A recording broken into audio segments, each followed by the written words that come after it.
Assalamualaikum warahmatullahi wabarakatuh. Nama saya Zulkifli Pratama dari kelas B, Sistem Pakar,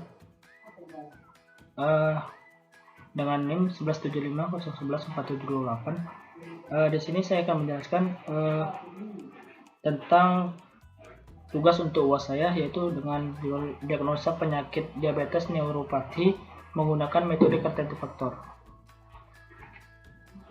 Sebelum kita masuk ke dalam pembahasannya, perlu kita ketahui yaitu Cartentia Factor ini yaitu suatu metode untuk menyatakan kepercayaan dalam sebuah kejadian. Dan diabetes neuropati itu adalah penyakit ginjal yang disebabkan karena diabetes yang merupakan penyebab terbesar dari gagal ginjal. Dan orang dengan diabetes dan penyakit ginjal akan lebih buruk dibandingkan dengan orang yang hanya menderita penyakit ginjal saja, karena orang yang menderita penyakit diabetes itu cenderung mendapat penyakit lain yang berkelanjutan, seperti tekanan darah tinggi, kolesterol, dan penyakit pembuluh darah. Orang yang terkena penyakit diabetes ini memiliki penyakit yang berhubungan dengan ginjal, seperti infeksi saluran kemih, rusaknya syaraf yang berhubungan dengan saraf kemih, dan lainnya. Dan kemampuan analisa yang tepat dan akurat merupakan sesuatu yang sangat penting untuk kita melakukan diagnosa. Sistem pakar berbasis web itu sangat membantu dokter dan para medis dalam mengambil suatu keputusan untuk menentukan apa yang diderita oleh pasien berdasarkan masukan yang diberikan ke dalam sistem tersebut. Rumusan masalahnya itu bagaimana penjelasan pada latar belakang di atas sebelumnya. Maka rumusan masalahnya yaitu bagaimana membangun sistem pakar mendiagnosa penyakit diabetes neuropati menggunakan metode klasifikasi Cartentia Factor. Adapun batasan masalah yang dapat diambil dari penjelasan sebelumnya, yaitu yang pertama, di sini kita melakukan penelitian ini menggunakan metode klasifikasi Cartentia Factor. Dan yang kedua, di dalam penyakit diabetes neuropati ini dia mempunyai 7 gejala yang dapat kita lihat. Yang pertama itu berkeringat di tangan, kaki dan muka. Yang kedua, bertambahnya berat badan. Yang ketiga itu kita merasa ngantuk yang berlebihan. Selanjutnya itu darah dalam urin. Ketidaknormalan detak jantung detak jantung kadang kencang, kadang lambat, dan gatal maupun kulit kering. Dan yang terakhir itu otot-otot di sekitar badan berkerut semua. Adapun tujuan dari penelitian ini yaitu untuk mendiagnosa penyakit diabetes neuropati dengan menggunakan metode klasifikasi Cartentia Factor.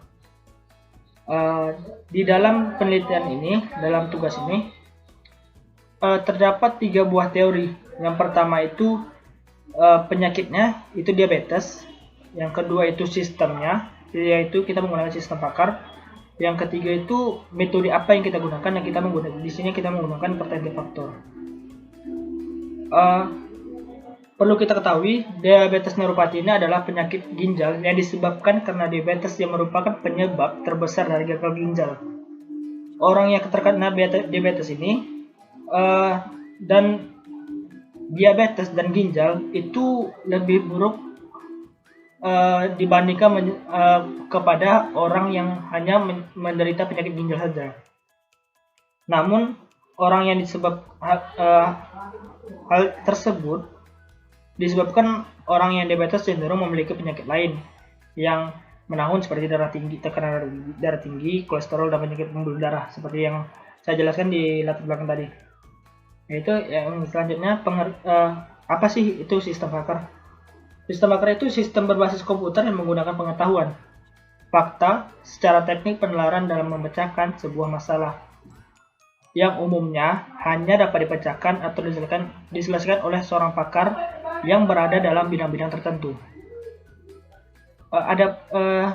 Dalam sistem pakar tersebut ada terdapat karakteristik, yaitu dia memiliki kemampuan untuk meninjau pengetahuan dan dapat memberikan keputusan. Dan pada dasarnya sistem pakar ini biasa digunakan dalam kita untuk melakukan memecahkan suatu masalah untuk mengambil keputusan. Dan metode yang kita gunakan itu certainty factor, yaitu certainty factor itu merupakan suatu metode yang menyatakan kepercayaan dalam sebuah kejadian maupun fakta ataupun hipotesis berdasarkan bukti-bukti yang kita dapatkan ataupun penilaian dari para pakar. Faktor kepastian diperkenalkan untuk mengakomodasi ketidakpastian pemikiran seorang pakar. Dan karena itulah metode ini sangat penting dalam kita untuk memecahkan suatu permasalahan. Dan di dalam sistem pakar ini terdapat beberapa konsep, yaitu kepakaran atau expertise. Dan kepakaran ini merupakan suatu pengetahuan yang biasanya diperoleh dari dari pelatihan, membaca, dan dari pengalaman. Yang kedua itu pakar atau expert, yaitu seseorang yang mempunyai pengetahuan, pengalaman, dan metode serta mampu menerapkannya untuk memecahkan masalah atau bisa memberikan masalah kepada orang yang kurang paham gitu. Lalu yang ketiga, pemindahan kepakaran atau transferring expertise. Ini dalam pemindahan kepakaran ini dia memindahkan kepakaran dari seorang pakar, misalnya seorang pakar dari pakar atau expert itu dipindahkan ke dalam komputer, kemudian transfer kepada orang lain yang bisa dibilang bukan seorang pakar. Yang keempat, inferensi. Inferensi adalah sebuah prosedur yang mempunyai kemampuan dalam melakukan penalaran. Yang kelima, aturan-aturan atau rule. Dalam sistem ini yaitu berbasis rule. Pengetahuan ini disimpan terutama dalam bentuk rule sebagai prosedur pemecahan. Lalu yang terakhir, kemampuan menjelaskan. Kemampuannya untuk menjelaskan saran atau rekomendasi yang diberikan oleh sistem pakar. Penjelasan dilakukan dalam bentuk subsistem yang biasanya disebut dengan subsistem penjelasan atau explanation, dan bagian dari sistem ini memungkinkan sistem untuk memeriksa penalaran yang dibuatnya sendiri dan menjelaskan operasi-operasinya. Lalu selanjutnya, metode penelitian, yaitu dimulai dari yang paling pertama, lalu kita menentukan rumusan masalahnya, dan apabila sudah kita mendapatkan rumusan masalahnya, kita melakukan pengumpulan data, dan dari data yang sudah kita kumpulkan kita lakukan analisa, dan apabila analisanya sudah kita analisa, lalu kita merancang sistemnya, lalu kita implementasikan, lalu kita lakukan pengujian kepada orang-orang atau masyarakat maupun rumah sakit bisa untuk melakukan pengujiannya. Yang terakhir adalah kesimpulan dan saran dan selesai. Pada selanjutnya, tabel keputusan.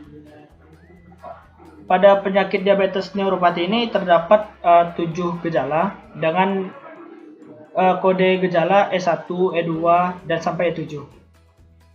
Dan penyakit di dalam penyakit diabetes neuropati ini ada 4 buah penyakit diabetesnya bagiannya, yaitu yang pertama diabetes mononeuropati, yang kedua neuropati otonom, yang ketiga femoral neuropati, yang keempat neuropati perifer. Dan pada mononeuropati ini dia mempunyai dua gejala, yaitu E1 dan E3. Neuropati otonom mempunyai 4 gejala, yaitu E2, E4, E5 dan E6. Dan pada femoral neuropati mempunyai 1 gejala, yaitu E2. Neuropati perifer memiliki 2 gejala, yaitu E6 dan E7.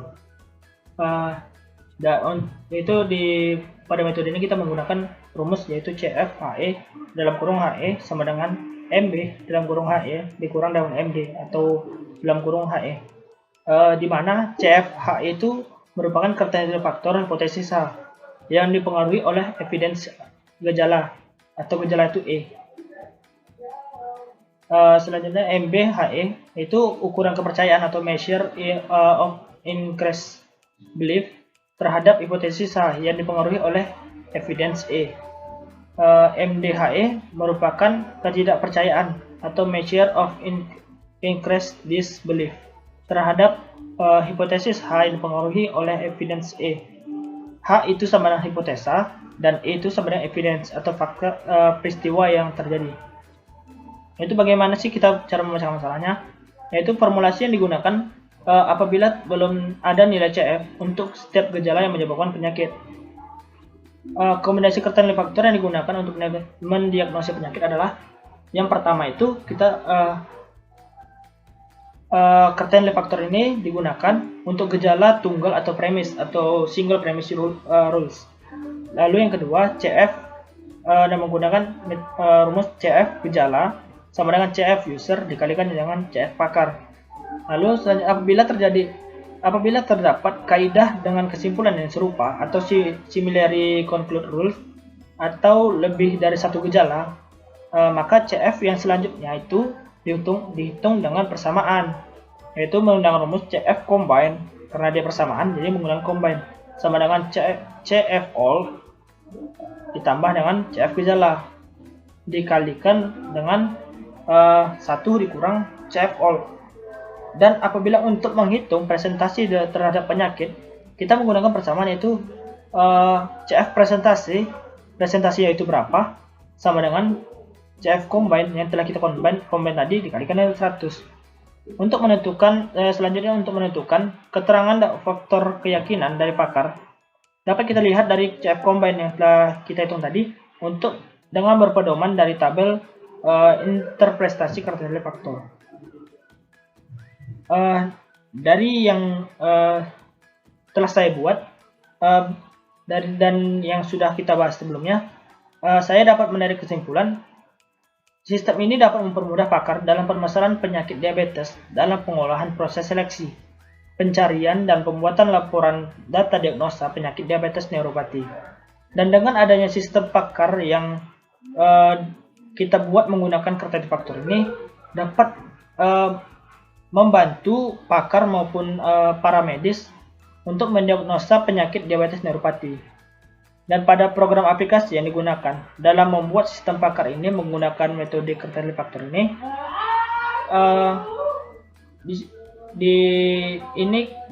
di tempat melakukan penelitian ini, yaitu menggunakan aplikasi Adobe